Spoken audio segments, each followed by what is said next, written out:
अस्सलाम वालेकुम। This is our lecture number 18, newspaper article writing. तो न्यूज़पेपर आर्टिकल राइटिंग, मैंने पिछले लेक्चर में आप लोगों को आर्टिकल राइटिंग का बताया था, ब्रीफ इंट्रो दिया था कि आर्टिकल राइटिंग होती क्या है। सही है।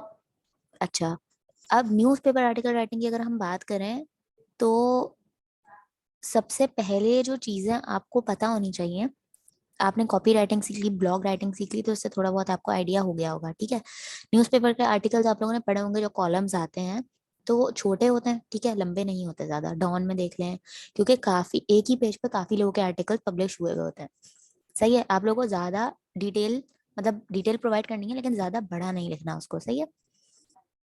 तो कुछ पॉइंट्स हैं बेसिक जो मैंने यहाँ पे लिखे हैं। ठीक है, आप पढ़ेंगे तो आपको वो समझ भी आएंगे।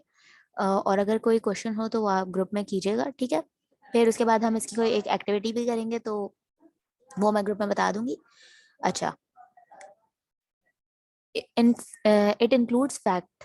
ठीक है, फैक्ट। आप कोई भी टॉपिक सिलेक्ट कर रहे हैं, सही है। सबसे पहले तो आप कोई ऐसा टॉपिक सिलेक्ट करें जो आपका इंटरेस्ट है। अगर आपको टॉपिक प्रोवाइड नहीं किया जाता, कुछ एम्प्लॉयर्स जो होते हैं वो आपको टॉपिक प्रोवाइड करते हैं, और कहीं पे आपको खुद से टॉपिक चूज करना होता है। तो अगर आप खुद से टॉपिक चूज करें तो बेटर ये है कि आप वो टॉपिक चूज करें जिसमें आपका इंटरेस्ट है। सही है, क्योंकि उसके बारे में आप जब रिसर्च करेंगे तो आपको मजा भी आएगा। कोई ऐसा टॉपिक जिससे आपका कोई लिंक नहीं है, उसके हवाले से आप रिसर्च करेंगे तो you would definitely face difficulties. Okay, include facts.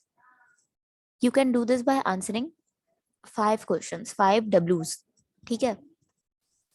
क्या है जिसके बारे में आप, फॉर एग्जाम्पल अगर हम बात कर रहे हैं स्पोर्ट्स की, स्पोर्ट्स से रिलेटेड आपको आर्टिकल लिख रहे हैं, ठीक है, फुटबॉल से रिलेटेड लिख रहे हैं, तो कोई इवेंट है जो हुआ है फुटबॉल में, ठीक है, और आपको लिखना है कि फुटबॉल का जो ग्लोबल बैलोन डी और अवार्ड होता है, तो वो किसको मिला है। ठीक है। तो क्या है वो, कब मिला, किसको मिला, कहाँ मिला, और क्यों मिला। मतलब उसमें आप गोल्स वगैरह बताएंगे कि अगर क्रिस्टियानो रोनाल्डो को अवार्ड मिला है तो अवार्ड क्या होता है। ठीक है, पहले आपको वो बताना है वो उस अवार्ड की स्पेसिफिकेशन क्या है, मतलब उसको इतना ज्यादा हाइप अप क्यों है। जैसे नोबेल प्राइज है, अगर किसी को मिलता है तो नोबेल प्राइज है क्या। ठीक है, कौन देता है, कब, कब मिला, किसको मिला, किस वजह से मिला, और कहाँ मिला। ठीक है, तो वो सारी चीजें आपको अपने इंट्रो में डिस्कस करनी है। ठीक है, इंट्रो में या पूरी बॉडी में, कंक्लूजन में, ये सारी चीजें आपको 5 आप डब्ल्यूज ले लें जिसको आपको डिस्कस करना है। ठीक है। शॉर्ट होना चाहिए, स्नैपी और इंफॉर्मेटिव हेडलाइंस। ठीक है, इंफॉर्मेटिव हेडलाइंस मतलब आपकी हेडलाइन ऐसी होनी चाहिए जैसे, is writing a newspaper article difficult, let's find out. सवालिया अगर आप हेडिंग बनाते हैं ना, क्वेश्चन क्वेश्चन मार्क वाली हेडिंग्स आप बनाते हैं, तो वो क्यूरियोसिटी राइज करती हैं लोगों में, लोग उसको पढ़ लेते हैं। ठीक है, आपका इंट्रो अगर स्ट्रांग होगा, इंट्रो में आपने सारी वो बात कर दी जो आप बॉडी और कंक्लूजन में खुल के डिफाइन करने वाले हैं, उससे रिलेटेड फैक्ट्स बताने वाले हैं बॉडी के अंदर, और इंट्रो में आपने खाली बता दिया कि आप क्या क्या डिस्कस करेंगे, तो लोग इंट्रो ही पढ़ लेते हैं कभी कभी। ठीक है, और उससे उनको आइडिया हो जाता है, अगर उनको इंटरेस्टिंग लगता है तो आपको जो है वो आपकी जो आर्टिकल की बॉडी होती है वो भी पढ़ते हैं। ठीक है, तो आपने इंट्रो जो है वो इंटरेस्टिंग रखना है क्वेश्चंस के जरिए। इंटरेस्ट डेवलप करने का सबसे बेहतरीन तरीका ये है कि क्वेश्चंस वाली बात आप करें कि क्यों हुआ, कब हुआ, कैसे हुआ, क्या ये होता है। ठीक है।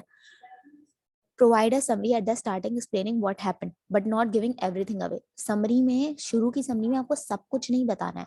ठीक है, जैसे कि अवार्ड मिला, तो समरी में आपको बताना है कि क्रिस्टियानो रोनाल्डो को अवार्ड मिला। ठीक है, इस अवार्ड की स्पेसिफिकेशन क्या है और ये क्यों दिया जाता है, किन लोगों को दिया जाता है। ठीक है, अब ये सारी बातें आपने बता दी इंट्रो में। ठीक है, उसके बाद आपने इवेंट पूरा डिस्क्राइब करना है कि मैच जो था वो इस वक्त स्टार्ट हुआ, जिसमें उनके एक स्पेसिफिक मैच था इस इवेंट का जिसमें सबसे ज्यादा इन्होंने रिकॉर्ड ब्रेकिंग गोल्स किए। ठीक है, उसके बाद वाले मैच में भी एक हैट्रिक की, और उसके बाद वाले मैच में भी एक हैट्रिक की। ठीक है, तो इस तरह इनका एक रिकॉर्ड मेंटेन हो गया। उस रिकॉर्ड की बेसिस पे अगर हम बाकी फुटबॉलर से कंपेयर करें तो इनसे नीचे जो जिनका रिकॉर्ड आ रहा था वो ये थे, और इस दफा की जो लीग हुई है उसमें इन्होंने जो है अपने जो राइवल थे उनको बीट कर दिया। ठीक है, ये सारी बातें आपने बॉडी में बता दी, और फैक्ट्स बता दिए कि उनकी जो खेलने की स्ट्रेटेजी है वो किसी से इंटरव्यू लिया है। ठीक है, इंटरव्यू लिया गया है, उन कोट्स को, कोटेशन को आपने बॉडी के अंदर ऐड करना है। सही है, कि वो बहुत अच्छा खेलते हैं, किसी ने आपसे, आपने किसी ने से इंटरव्यू लिया, उन्होंने बताया कि भाई उनकी जो स्ट्रेटेजी है खेलने की वो ऐसी है, या वो एज अ लीडर एक बहुत अच्छा मैच जितवा देते हैं। ठीक है, इस तरीके की आपने बात कर ली।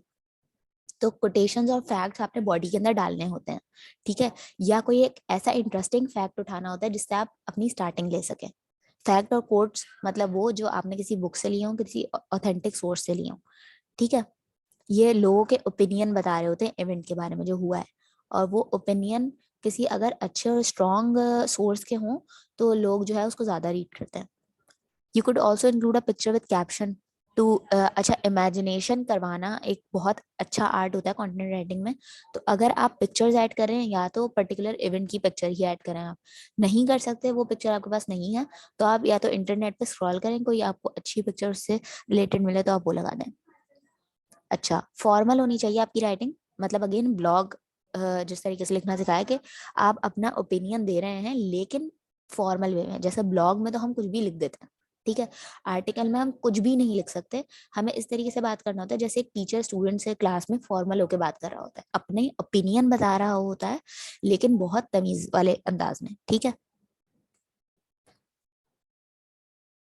अच्छा, पास्ट टेंस में पूरे आपने सारी बात लिखनी होती है कि वो इवेंट हो चुका होता है ऑलरेडी, सही है।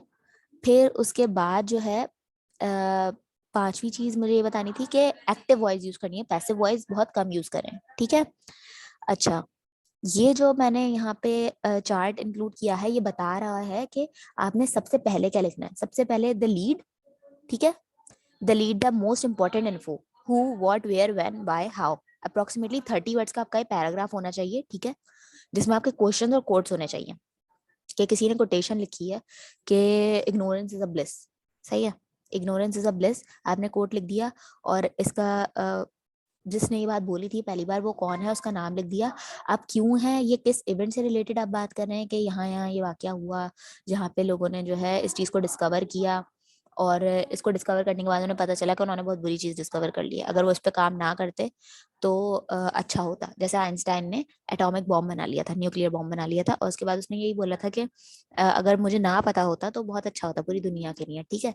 तो ये कोट आप करके, और ये बात आप क्यों कर रहे हैं, किस पर्सपेक्टिव में कर रहे हैं कि न्यूक्लियर वॉर्स जो स्टार्ट हो गई हैं या न्यूक्लियर वॉर की तरफ मामला जा रहा है, जो करंट सिचुएशन है उनसे रिलेटेड, तो उसके क्या क्या नुकसानात हो सकते हैं, ये सारी बातें आपने थोड़ी बहुत समरी में बता दी। अब नुकसानात क्या होंगे, ठीक है, आपने आर्ग्यूमेंट करना बॉडी के अंदर, कंट्रोवर्सी स्टोरी, या तो कोई स्टोरी है पूरा वाकया है किसी किसी से रिलेटेड, कि किसी का केस डिस्कस कर रहे हैं आप, तो उसकी पूरी स्टोरी अपने बॉडी में लिखनी है। कोई इशू है, जैसे ये वॉर का इशू मैं बता रही हूँ, तो आपने जो है अपना जो कोट है इग्नोरेंस इज अ ब्लिस उसी को डिफाइन करना है कि इशू जो है वो हम यूक्रेन और रशिया की वॉर के बारे में बात कर रहे हैं। इशू जो था वो राइज क्यों हुआ, ठीक है, वहां पे जंग स्टार्ट क्यों हुई, सबसे पहले ये बात। तो ये सारी बातें आपने एविडेंस पूरा देना है, इसकी लॉजिक बयान करनी है, इसमें मजीद कोट्स फोटो ऑडियो जो भी आप चीजें डाल सकते हैं वो यहाँ लिखी हुई है, ठीक है। टेल में एक्स्ट्रा इन्फॉर्मेशन है कि अगर ऐसी जंगें होती हैं तो उनका नतीजा क्या होता है, या ज्यादातर वो किस टर्म्स पे चली जाती हैं, ठीक है। तो ये एक्स्ट्रा कंटेंट है जहाँ पे आप कोई भी मटेरियल या किसी से रिलेटेड, उसी से रिलेटेड आप कुछ स्टोरीज मजीद ऐड कर सकते हैं, ठीक है। वॉर से रिलेटेड आपने किसी के दो तीन वाकयात या स्टोरीज ऐड कर दी, सही है। तो सबसे पहले लिखने जब बैठे आप आर्टिकल, तो एक पॉइंट ये है कि आर्टिकल प्लानर डिजाइन करें।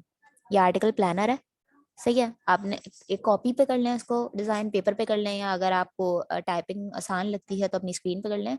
हेडलाइन, सबसे पहले हेडलाइन डिजाइन करें, बार बार एडिट करें, जो हेडलाइन आपको बेस्ट सूट कर रही हो ना अपने आइडिया के लिए, या आपका जो रिसर्च आर्टिकल है उसके हवाले से जो आपको बेहतरीन हेडलाइन लग रही है वो हेडलाइन यहाँ पे लिख लें। अब हेडलाइन आपकी डिजाइन हो गई, then come to summary. Summary design करें, इससे क्या होगा, बार बार एडिटिंग कर सकते हैं इसमें, ठीक है। फिर उसके बाद जो है वो की डिटेल्स लिखें, जो जो आपको डिटेल्स, अगर आपने कहीं से जैसे आप फुटबॉल पे ही लिख रहे हैं या वॉर पे लिख रहे हैं, ठीक है, तो उससे रिलेटेड जो डिटेल्स आपको मिल रही है ना वो बुलेट पॉइंट्स में लिखते जाएं कि आपने क्या क्या चीजें डिस्कस करनी है बॉडी के अंदर। फिर उनको इलेबोरेट आप बाद में करें, कोट्स कलेक्ट करें जो जो आपको लग रहा है कि आपके पॉइंट से रिलेटेड है, ठीक है। उसके इफेक्ट्स क्या क्या होंगे वो यहाँ पे लिखें, तो ये आपका पूरा स्ट्रक्चर डिजाइन हो जाएगा, सही है। तो that's all about today's lecture. अगर कोई क्वेश्चन हो तो आप ग्रुप में कर सकते हैं। Thank you.